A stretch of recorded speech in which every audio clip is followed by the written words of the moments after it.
안녕하세요. 닥터 꼬집입니다.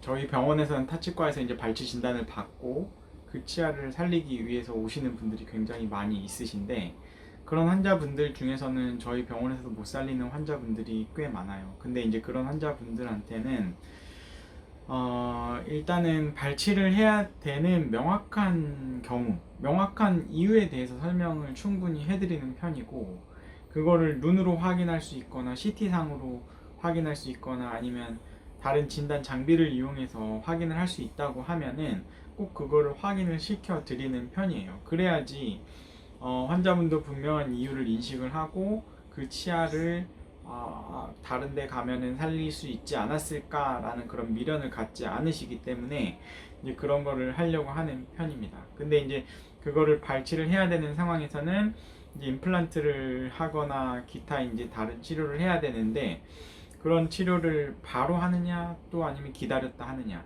그런 것들에 대해서도 이제 발치 후에 치료를 저희 병원에서 바로 하고 싶다고 하셔서 진행하시는 분들도 굉장히 늘어나고 있거든요. 그래서 이 환자분 같은 경우에도 치아를 살리기 위한 치료를 시도를 해보지만 결국엔 어려워서 발치 즉시 임플란트로 잘 수복을 해드린 케이스입니다.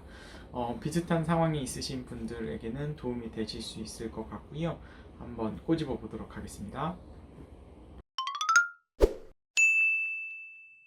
네, 4년 정도 됐는데 신경치료를 받은 치아에 잇몸이 붓고 고름주머니가 생겼어요 라고 이제 오셨어요. 그래서 이제 이 환자분 케이스를 보면 이제 끝에서 두 번째 치아, 이쪽이 환자분의 왼쪽이에요, 왼쪽. 그래서 이제 끝에 두 번째 치아, 이 치아가 제1대구치인데 제1대구치의 문제가 상당히 많이 일어나요. 왜냐면 제1대구치는 우리 나이 6살 때 올라오는, 제일 빨리 올라오는 큰 어금니이기 때문에 구강 내에 가장 어떻게 보면 오래 살았어요. 오래 살았고 오래 기능했기 때문에 어떻게 보면 뭐 충치가 생길 위험, 아니면 잇몸이 나빠질 위험, 아니면 오랫동안 기능을 했기 때문에 크랙이 생길 위험, 이런 것들에 대한 위험도가 상당히 높고, 그리고 씹을 때, 음식 씹을 때 가장 중심에 있기 때문에 가장 교합 스트레스가 가장 높다. 그래서 상당히 많은 사람들이 보면 임플란트를 처음으로 하는 임플란트가 이 제1 대구치인 경우가 굉장히 많아요. 그래서 이 환자분 같은 경우에도 4년 전에 신경치료를 받은 치아가 있는데 잇몸이 붓고 고름주머니가 생긴다고 이제 어떻게 보면 저희 병원에 치아를 살리러 오신 거예요. 치료 후에는 잠깐 괜찮았지만 다시 증방 재발이 됐다 그랬어요. 그래서 치료 전 일단은 좀 잇몸 치료를 먼저 진행을 했어요. 왜냐면 이 환자분 같은 경우에는 이제 염증이라는 게 이제 양상이 있는데, 염증 양상이 조금 안 좋았어요. 그러니까 양상이 안 좋다는 이유가 뭐냐면, 보통 이제 이 치아가 이제 건강한 치아니까 좀 예를 들어보면 이 중간에 이 까만 부분, 이제 신경이 혈관이 들어가 있는 공간이 있는 거고 치아마다. 근데 이제 이게 뭐 충치나 뭐 크랙이 됐든 뭐가 됐든 여기에 이제 세균이 들어가서 유입이 되게 되면 여기에 이제 염증이 생기게 되고, 괴사가 되면 세균들이 이 뿌리 끝에 치근단 공으로 이제 나가기 때문에 뿌리 끝에 이제 여기에 이제 뭔가 뼈가 녹으면서 염증이 생기시는 분들이 전형적인 신경치료적인 문제라고 생각할 수 있어요. 그래서 이제 뿌리 끝에 뭔가 동심원적으로 염증이 있다 그러면 신경치료를 하면 이런 부분들은 잘 치유가 되고 뼈도 다시 생기는 경우들이 흔하고, 근데 이제 염증이, 잇몸이 염증이 생길 수 있는 이유는 저희가 스케일링을 할 때 여기 이제 치석을 제거하게 되는데, 치석을 제거하는 그 부분, 치석이 음식물 찌꺼기를 세균이 막을 형성을 하는 건데, 그 세균이 이 속으로 뭔가 들어가려는 성질이 있기 때문에 그것 때문에 이제 잇몸뼈가 녹기 시작하면 그걸로 인해서도 잇몸 염증이 생길 수 있는 부분이 있고, 또 한 가지는 치아가 수직적으로 뭔가 이렇게 금이 가면 이제 금이 간 주변으로 뭔가 세균이 유입이 되면서 치아가 종축으로 이제 뼈가 녹는 거예요. 그래서 여기를 보면 이 뒤쪽 뿌리는 괜찮은데 여기 앞쪽 뿌리 이 부분이 까만 부위가 약간 이렇게 치아 모양 종축으로 영어 스펠 J자 모양으로 뼈가 녹아 있단 말이에요.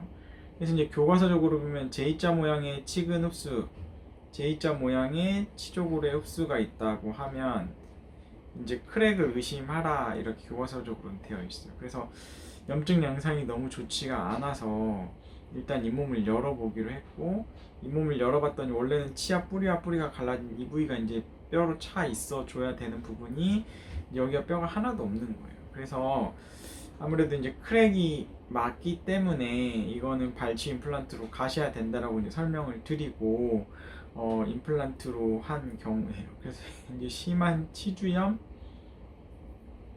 그 치주염을 일으킨 요인은 치아의 크랙인 거죠. 그래서 임플란트를 하는데 이 아래쪽 제1대구치 임플란트를 할 때는 여기 밑에 이제 신경관이 지나가기 때문에 이 신경관을 갖다가 건드리면은 신경 손상이 올 수 있어요. 그래서 이제 신경관을 조심해야 돼요. 하치조 신경관인데 이 부분을 조심히 하면서 발치, 염증 다 제거하고 이 남아있는 뼈를 이용해서 임플란트가 고정력을 얻을 수 있다고 하면은 발치 즉시 임플란트를 추천을 드리고요. 그렇게 해야지 최대한 빨리 임플란트를 완성할 수 있기 때문에 그래요. 그래서 이제 발치된 치아를 보면 이 부분이 이제 보일지 모르겠지만 이렇게 이제 수직적으로 금이가 있어요. 금이. 그래서 치아에 이제 금이 가 있기 때문에 금간 라인을 따라서 세균이 유입이 되니까 이 안쪽이 이 라인을 따라서 뼈가 녹은 거고, 이 뒤쪽 뿌리 쪽도 이제 여기는 이제 치아들이 세포가 다 살아있기 때문에 이 치근의 단면이랑 여기 있는 부위랑은 완전히 세포가 다 죽어 있죠. 그래서 다른 걸 좀 볼 수가 있고, 그래서 발치를 하고 이 중간 부위, 나중에 머리를 만들 이 부위의 중간 부위에 정확하게 임플란트를 식립을 하고, 이 치아를 뽑은 이 부분, 염증 플러스 치아 뿌리가 있었던 부분은 뼈 이식을 하고 이제 꿰매 두었던 거죠. 그렇게 해서 이제 본을 떠서 커스텀 어버트먼트를 만들어주고 최종 보철을 이렇게 한 거예요. 그래서 이제 이 반대편 제일 대구치랑 여기랑 거의 크기나 모양이 비슷하죠. 그러니까 예전에는 임플란트가 연구가 뭔가 덜 돼 있기 때문에 과연 이게 교합력을 버틸 수 있을까, 그거에 대한 의문점이 상당히 있었기 때문에 임플란트를 굉장히 이제 머리를 조그만하게 하고, 그리고 이제 높이도 이제 좀 낮게 해놓는 경우가 많았거든요. 하지만 요새는 임플란트가 충분히 그런 교합력을 견딜 수 있다라고 이제 증명이 됐기 때문에 웬만하면 자연스럽게 교합도 똑같이 되고 모양도 비슷하게 만들어주는 게 좋고, 저는 개인적으로 환자가 자연스럽게 과거의 치아가 임플란트를 한 듯 안 한 듯 느끼는 게 제일 좋다고 생각합니다. 그래서 과거의 치아가 이렇게 임플란트 복원이 됐고, 여기 이제 나사구멍을 만들어 놓은 이유는 나중에 여기 음식물이 혹시라도 끼게 되면 그거를 AS 하기 위한 디자인이라고 생각하시면 되세요. 그래서 이제 SCRP 타입을 갖다가 저는 선호를 하는 편이라서 이렇게 나사 구멍이 있어요. 근데 이제 이런 부분들은 레진으로 메꿔 놓으면 아무 문제가 없고, 치료 전, 치료 후가 거의 비슷하죠.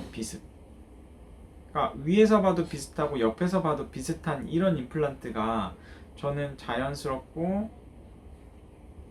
가장 잘 된 임플란트라고 저는 생각을 하고, 음식물도 끼지 않으면서, 음식물이 아예 안 낄 수는 없지만 다른 부위랑 비슷하게 끼고 내가 치실로 조절할 수 있는 정도가 가장 좋은 거라고 생각을 합니다. 그래서 환자분들이 이제 잇몸에 염증 고름이 있어서 저희 병원들에 많이 오시는데, 그게 이제 어쩔 수 없이 발치를 해야 되는 크랙이나 심한 뭐 염증이 있거나 아니면 뭐 심한 충치 때문에, 아니면 윗부분에 치아가 남아있는 게 없거나 그러면 이제 발치 후 임플란트로 가야 되는데, 거의 한 80-90% 정도는 발치 즉시 임플란트를 하고 계신 것 같아요. 그래서 욕심을 내지는 않고요. 가능하면 되도록이면 발치 즉시 임플란트를 하고 있습니다. 비슷한 상황에 계신 분들은 이 자료가 도움이 되셨을 것 같고요. 이 영상이 도움이 되셨다고 하시면 닥터 고집 치과 DM 좋아요, 구독 꼭 요청드립니다. 감사합니다.